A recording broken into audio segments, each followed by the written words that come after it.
Hello and welcome to the interview. 3 years of war have left Yemen in a catastrophic state.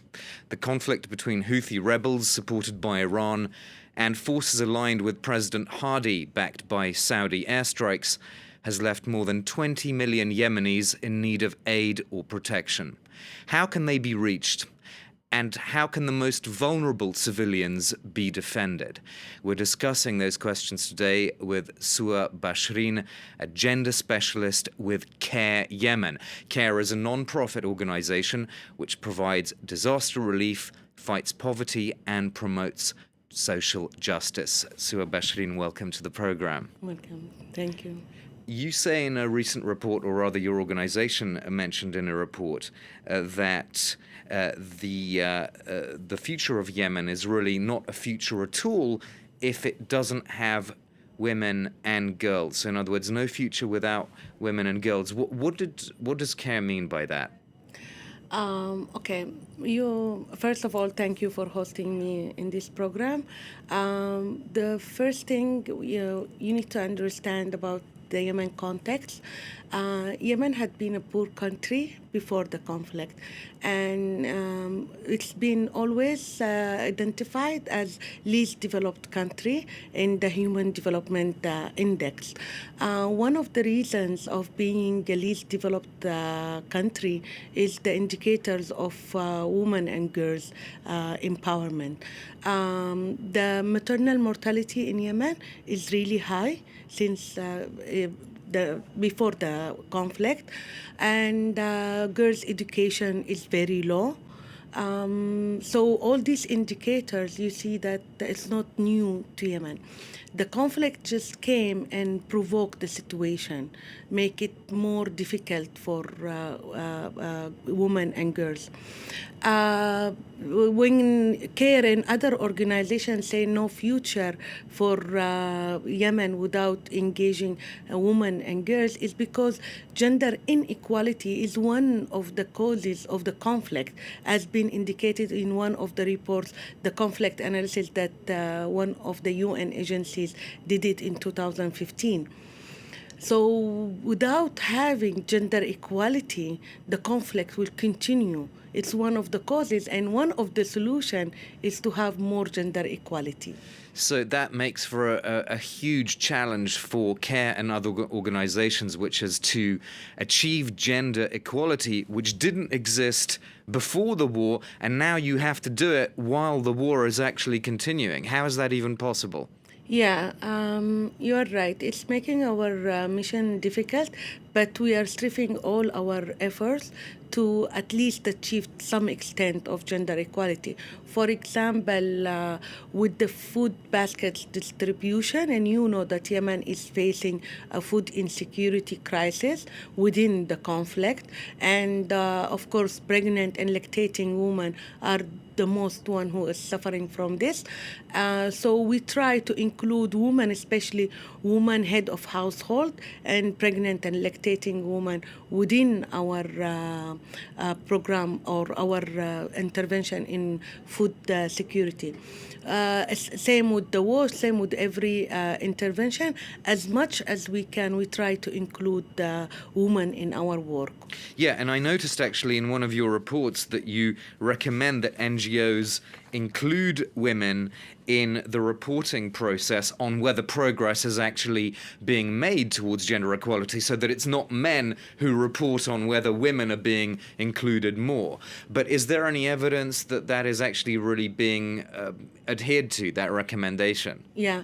In understanding the context in Yemen and how social life is divided, so women gathering will be only women, and men and women don't mix in social life outside the family. It's very conservative, very separated. Yes.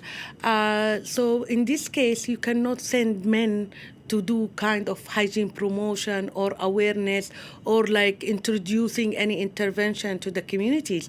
You need women. You're talking about Yemeni volunteers Yes, that Yemeni. you work with, as the NGOs work Yes, with. I'm not only Yemeni. I'm talking about local women in different areas. So these women, they are having easy access not only to women but to women, to children, and they also can access men. While men volunteers, local men volunteers, they can only access men.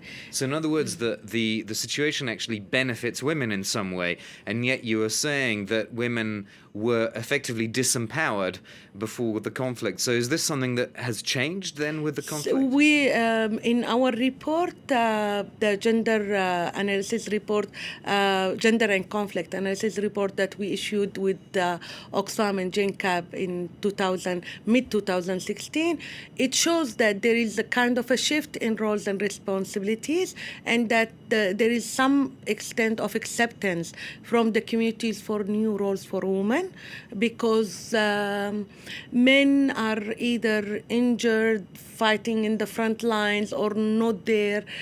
So who will take the responsibility of the families? Women are taking more and more this role. But the main challenge, or the first challenge that we are facing, is that some of the indicators that for the humanitarian work is not gender sensitive. So, yeah, I was going to come on to that. I mean, obviously there is an issue about humanitarian access for everybody. What has your experience been, just briefly, if you will, on how you get into certain areas? What are the main obstacles there? Mainly, as nationals, we can access most areas unless there is conflict or there is security situation in certain areas. The main issue is with the checkpoints. There is a lot of checkpoints. For international, the situation is different. The security regulation for them will be different a bit. And of course, international men will be different from international women. So in every case we deal with it like separately. But are there for any us, figures about sort of how many, whether overall you're reaching more people or fewer people? Are there any indicators like that? There is no indicators, but from my personal observation, that we are reaching more people because the conflict is moving from an area to an area, and of course displacement come as a result of this conflict, and of course we have to reach these people. I want to ask you a question about the bigger picture, because obviously this war, it seems, if you listen to media narratives, it seems hopeless, because all we hear about is how the military option is not working, the diplomatic option is not working. What do you have any sense of a way out of this? Definitely, military action will never work. It never work in any conflict.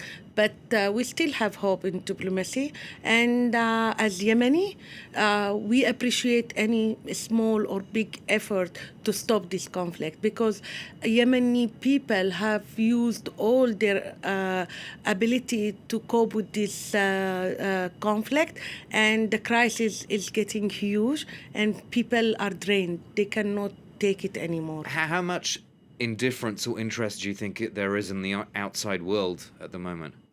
I think the Yemen is getting more attention because of all the reports.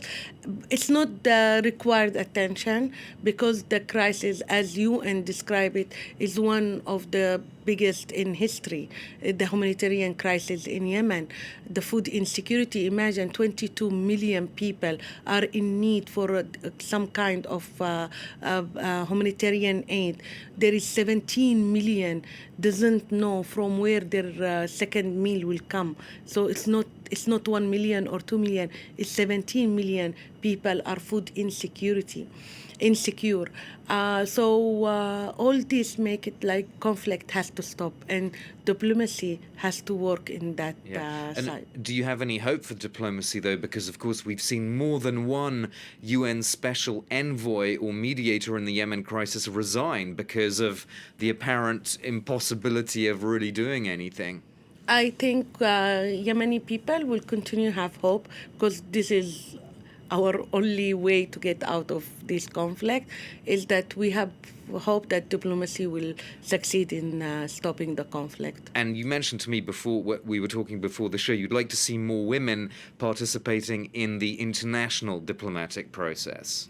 Yes, because women are affected by this conflict in a way or another, and some parties are using women in advocating for the conflict for this party or that party. So why we don't sit on the table and negotiate, because this affects not only our life but our children, our people, our community. So we have the right to participate. And I think Yemeni people and women in particular, they have the capacity to find solutions for themselves, for their country, for getting out of this crisis. And women, as we see from the situation, from what they are doing now in the conflict, they are able to be peace agents also. We'll have to end it there on that positive note. Thank you so much, Suha Basharen, a gender specialist with CARE Yemen. That's all for this edition of The Interview. More news coming up here shortly on France 24.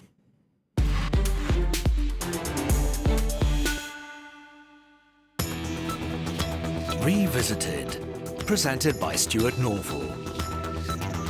What has become of Sudan after 20 years of American economic sanctions? How does it intend to boost development now that the embargo has been lifted? The people of Sudan are fighting for their future, but against a backdrop of armed conflict, repression, and poverty. Revisited on France 24 and France24.com.